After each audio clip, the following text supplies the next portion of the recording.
Hello दोस्तों, स्वागत है आप सभी का एक और नई वीडियो में। आज मैं आप सभी के लिए एक बार फिर से लेके आ गया हूँ कुछ बिल्कुल सच्ची रहस्यमयी घटनाएं, जिन्हें सुन के यकीन मानिए आप भी पैरानॉर्मल चीज़ों पर विश्वास करने लगोगे। तो चलिए अब बिना टाइम वेस्ट किए सीधा मैं कहानी पर आता हूँ। संजीव आज बड़ा ही खुश था क्योंकि उसकी लाइफ का सबसे बड़ा दिन था। जो सपना उसने बचपन से देखा था वो पूरा होने वाला था। इंजीनियरिंग पूरी करने के बाद उसे एक अच्छा सा जॉब ऑफ़र हुआ था, और वो भी उसके सबसे पसंदीदा शहर मुंबई में। बड़ी मेहनत से उसने अपनी इंजीनियरिंग पूरी करी थी। उसका नतीजा यही हुआ कि उसका कैंपस सिलेक्शन हुआ, वो भी फर्स्ट अटैम्प्ट में। संजीव आज तक अपना शहर नासिक छोड़ के कभी बाहर नहीं गया था। अपनी विधवा माँ का वो एक ही सहारा था। इसी उलझन में वो रात भर सोचते रहा कि माँ को यहाँ नासिक में अकेला छोड़ के वो मुंबई कैसे जाएगा। सुबह उठने के बाद उसने अपनी माँ के साथ मुंबई जॉब के लिए जाने की बात पर चर्चा की। माँ खुश भी थी और थोड़ी चिंतित भी। कारण बहुत ही साफ था कि संजीव आज से पहले कभी भी अपना गांव और घर को छोड़ के बाहर कभी अकेला नहीं गया था। उसे पता था कि संजीव थोड़ा डरपोक किस्म का है और उसे दुनियादारी की ज़्यादा समझ नहीं है, किंतु अपने बेटे के उज्जवल भविष्य का विचार करते हुए माँ ने संजीव को मुंबई जॉब के लिए जाने के लिए अनुमति दे दी। माँ की रजामंदी सुनते ही संजीव खुशी से फूला नहीं समा रहा था, लेकिन उसके सामने एक प्रॉब्लम थी, और वो मुंबई में रहेगा कहाँ। उसे समझ में नहीं आ रहा था कि वो मुंबई में रहने का इंतज़ाम कैसे करे। अपने बेडरूम में बेड पे लेटे वो इस प्रॉब्लम का सॉल्यूशन ढूंढने की कोशिश कर रहा था। अचानक उसे याद आया कि उसका बचपन का दोस्त समीर मुंबई में ही रहता था, और उसने सोचा कि शायद वो उसकी कुछ मदद कर सके। तुरंत उसने फ़ोन उठा के उसका नंबर मिला दिया। हेलो समीर, कैसा है भाई मेरे? कौन बात कर रहे हो आप?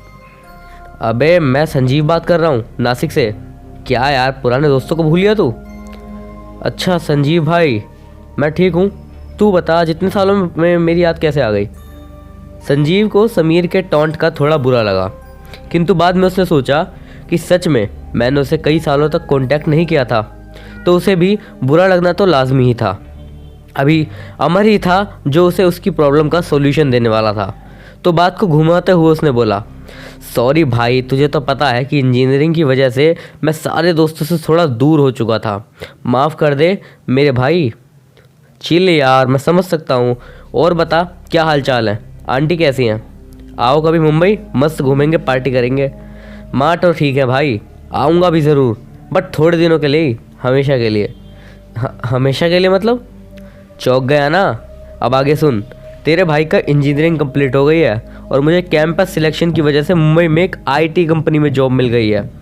क्या बात कर रहा है भाई, कॉन्ग्रेचुलेशंस। इस बात पे तो पार्टी बनती है। हाँ भाई, बनती तो है। मैं वहाँ आऊँगा तो दोनों भाई मिलकर पार्टी करेंगे, लेकिन एक प्रॉब्लम है यार। कैसी प्रॉब्लम? भाई तुझे तो पता है ना कि मैं आज तक नासिक छोड़ के वहाँ पे नहीं गया हूँ कहीं भी, और मुंबई में मेरा कोई जान पहचान का नहीं है सिवाय तेरे।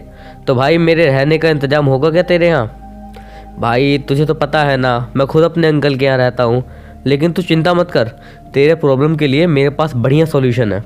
वो क्या? मुंबई में तेरे जैसे बहुत लोग आते हैं जॉब के लिए, जिनका कोई नहीं होता।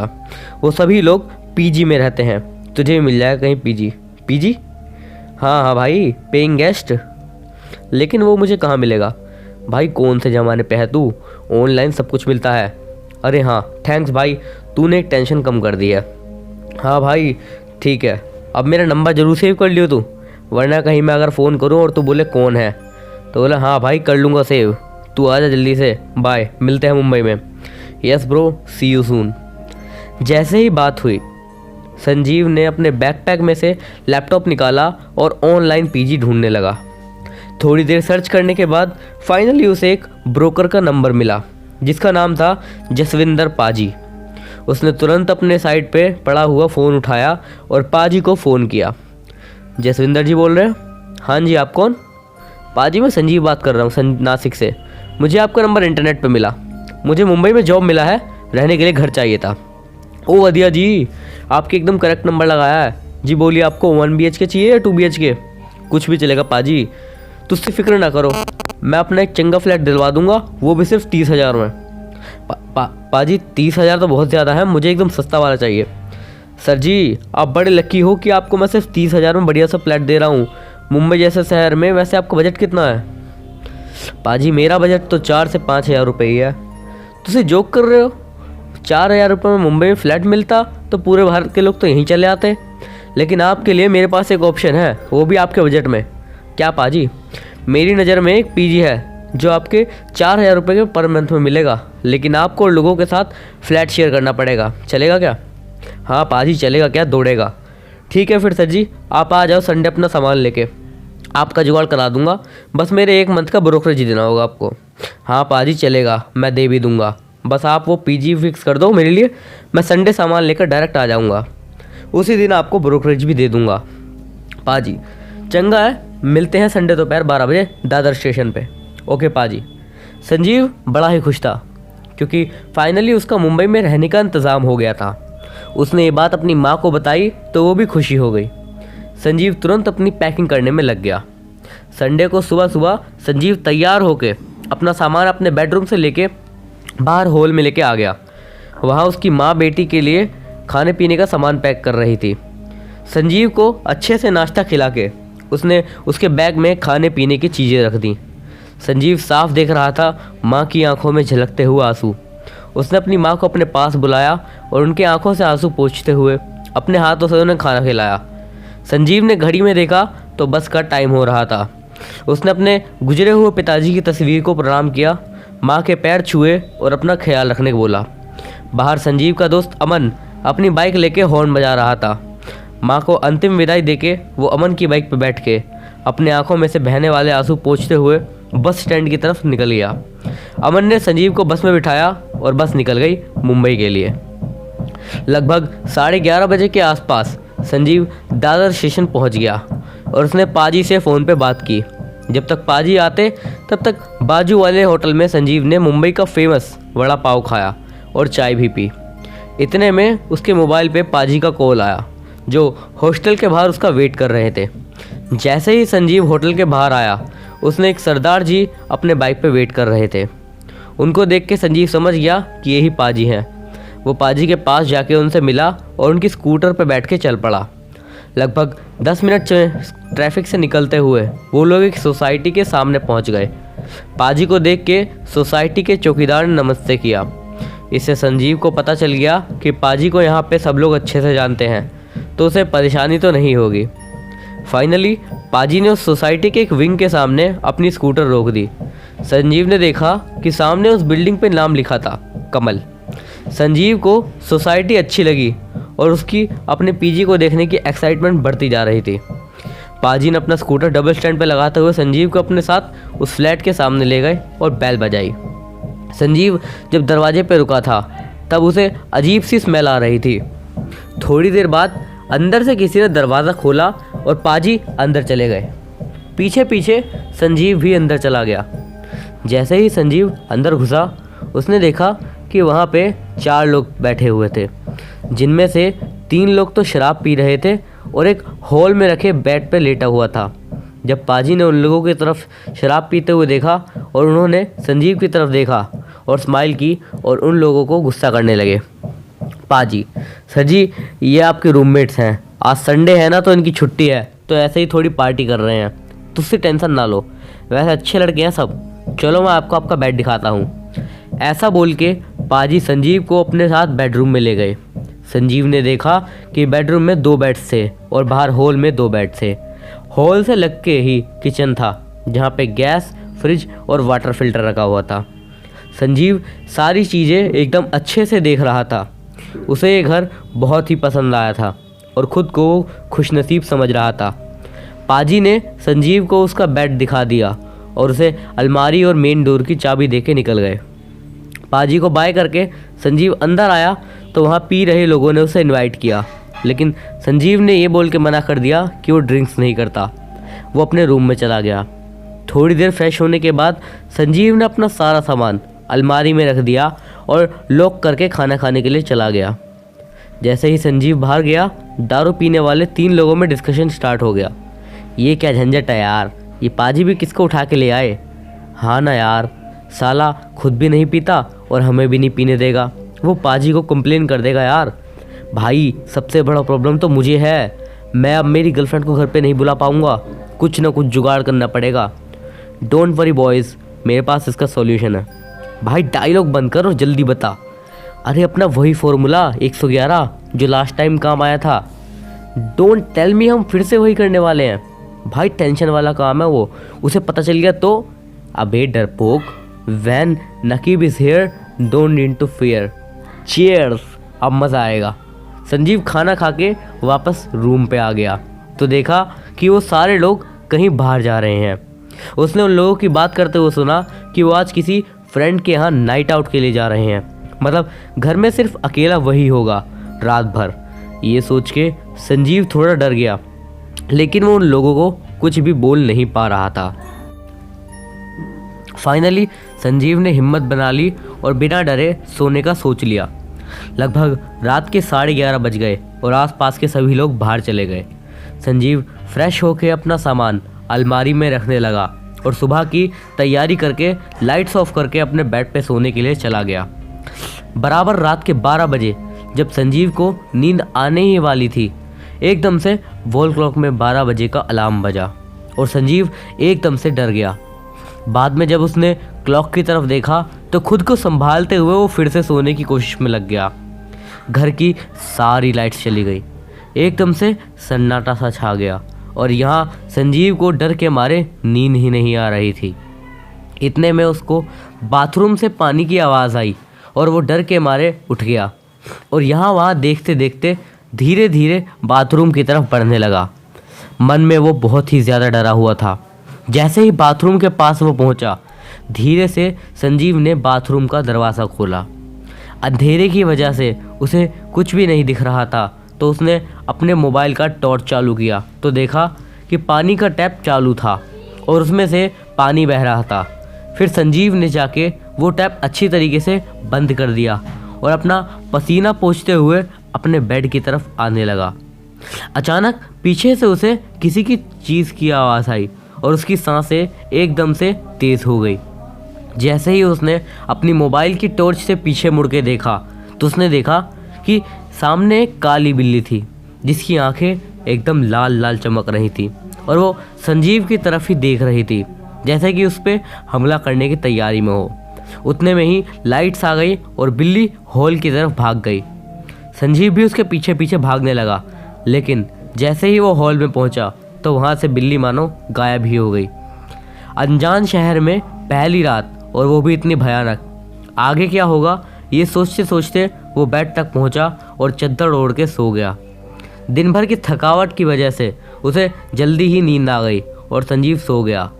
अगले दिन सुबह उठ के संजीव तैयार होकर ऑफिस ज्वाइन करने के लिए निकल पड़ा। जाते समय उसने देखा कि सारे रूममेट्स सो रहे थे हॉल में। संजीव ने अपने नए शूज़ पहन लिए और उसकी लेस बांध के वो बाहर निकला और जाते समय एक बार रूम के अंदर देख के दरवाज़ा बंद करके चला गया। संजीव फाइनली उसके ऑफिस पहुंच गया था।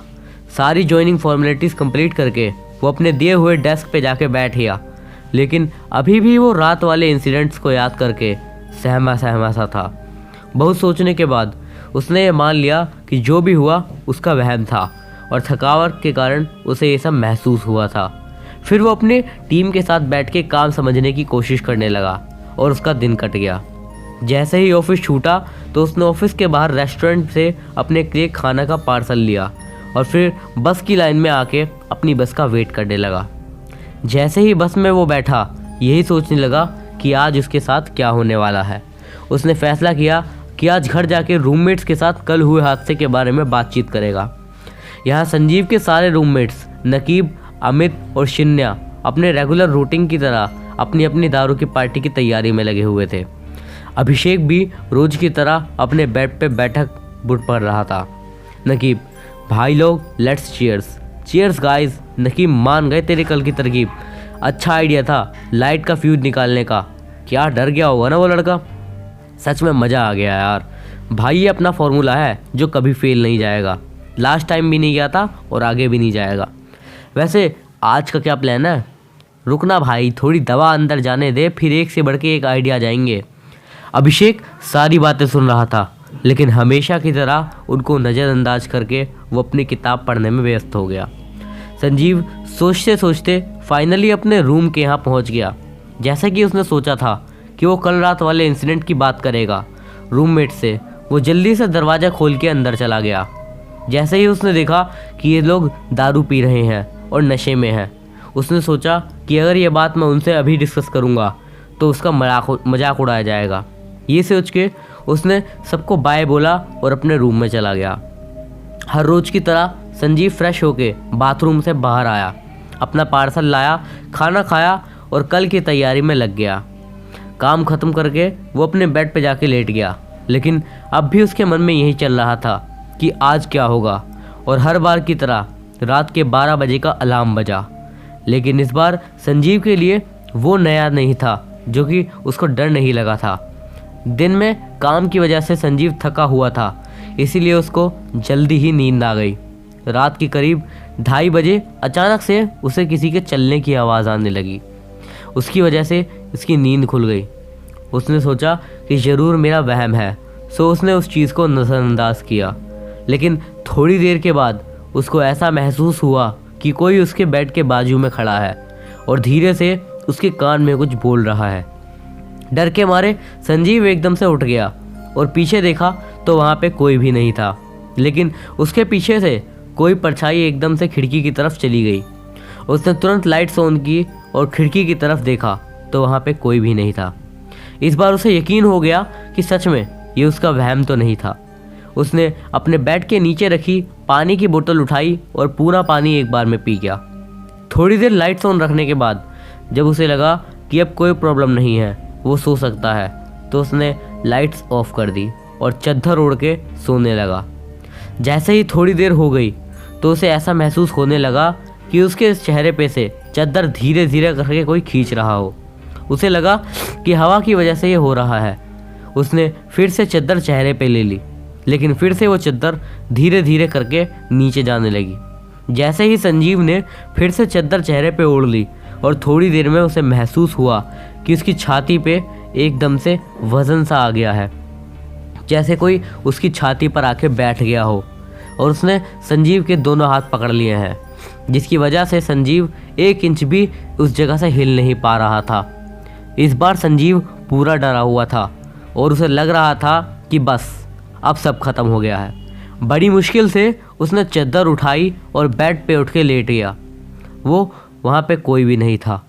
इतने में उसकी नज़र सामने वाली फ्रेंच विंडो की तरफ गई तो वो हैरान रह गया। पर्दे के पीछे से कोई उसे देख के मुस्कुरा रहा है। ये देख के उसकी सांसें अटक गई। ये पूरा खेल रात भर चला। उसके दूसरे दिन संजीव के रूममेट्स घर पे आ गए और ऑफिस से लगभग रात के 10 बजे उन्होंने देखा कि संजीव के घर पे नहीं है। उनको थोड़ी टेंशन हुई।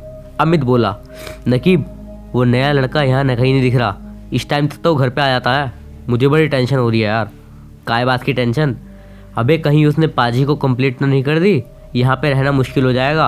अब बस करते हैं ये सब खेल, जैसे ही वो आएगा उससे माफ़ी मांग लेना। सही बोल रहा है यार, फालतू में कुछ हो गया तो हम फंस जाएंगे।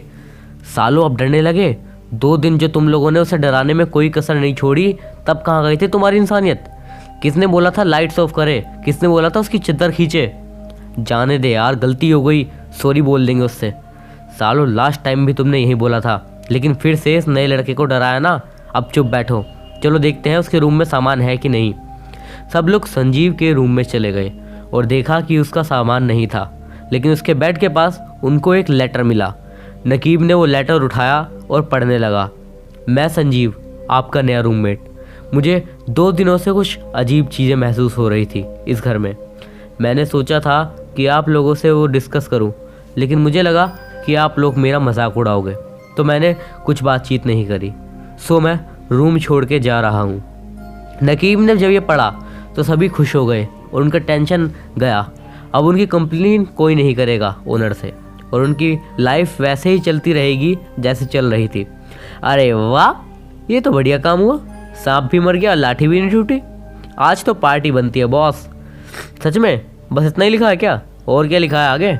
कितने कमीने हो सालो, थोड़ी देर पहले तो उसकी टेंशन लेके बैठे थे, इंसानियत का ज्ञान दे रहे थे। रुको, आगे भी कुछ लिखा है।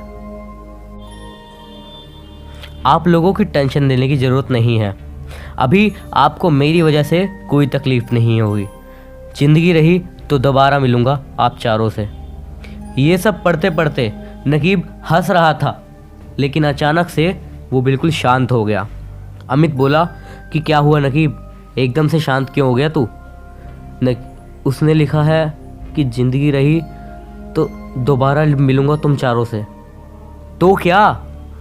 अबे साले, यहाँ हम 3 लोग ही तो रहते हैं, चौथा कौन था? ये सुन के सभी के होश उड़ गए। सभी लोग सोच में पड़ गए कि चौथा कौन था। अचानक से पीछे की डोरबेल बज गई और तीनों एकदम से चौंक गए। 3 में से कोई भी आगे जाने के लिए तैयार नहीं था। फिर नकीब धीरे धीरे डरते हुए दरवाजे की तरफ पहुंचा और उन दोनों की तरफ देखते हुए उसने दरवाज़ा धीरे से खोला और देखा कोई लड़का था, बैग में हाथ लिए। नकीब ने शांत होकर उसको पूछा और अंदर बुलाया। वो लोग अपनी जगह पर बैठ गए। लड़का, हे गाइस, मेरा नाम गिरीश है, आपका नया रूममेट। पाजी ने मुझे यहाँ भेजा है। तीनों को समझ में नहीं आ रहा था कि ये हो क्या रहा है। उन्होंने एक दूसरे की तरफ देखा और गिरीश को हेलो किया। मेरी नई जॉब लगी है, मैं फर्स्ट टाइम इस सिटी में आया हूँ। आप पाँचों कब से रह रहे हो उस घर में? नकीब ने अमित और शिन्या की तरफ देख के बोला। पाँचों? पाँचों से क्या मतलब तुम्हारा? हम तो यहाँ सिर्फ 3 लोग हैं। क्यों मजाक कर रहे हो? आप तीनों जो सामने बैठे हो और वो दोनों जो वहाँ पे बेड पे बैठे हुए हैं। बेड पे बैठे बैठे अभिषेक और संजीव ने एक दूसरे की तरफ देखा और गिरीश से बोला, welcome to PG, paying ghost. इसके अगले ही दिन पाजी सुबह सुबह वहाँ पे गिरीश को चेक करने के लिए आए कि उसका क्या हाल है। जब पाजी आए तो उन्होंने डोरबेल बजाई और उन्हें डोरबेल का कोई जवाब नहीं मिला। अंदर से किसी ने दरवाज़ा नहीं खोला। उन्हें दरवाजे पे हल्का सा धक्का दिया तो दरवाज़ा अंदर की तरफ खुल गया और अंदर उन्होंने देखा तो वहाँ पे 5 लाशें पड़ी थी। इस केस की बहुत जांच हुई, लेकिन किसी को पता नहीं चला कि आखिर ये सब कैसे हुआ, और ये घटना आज तक एक रहस्य बनी हुई है। तो दोस्तों, ये थी हमारी आज की सच्ची डरावनी घटना। अगर आपको ये वीडियो अच्छा लगा हो तो इस वीडियो को लाइक कर दीजिए और हमारे चैनल को सब्सक्राइब कर दीजिए। मैं अभिषेक आपसे मिलता हूँ अगली वीडियो में।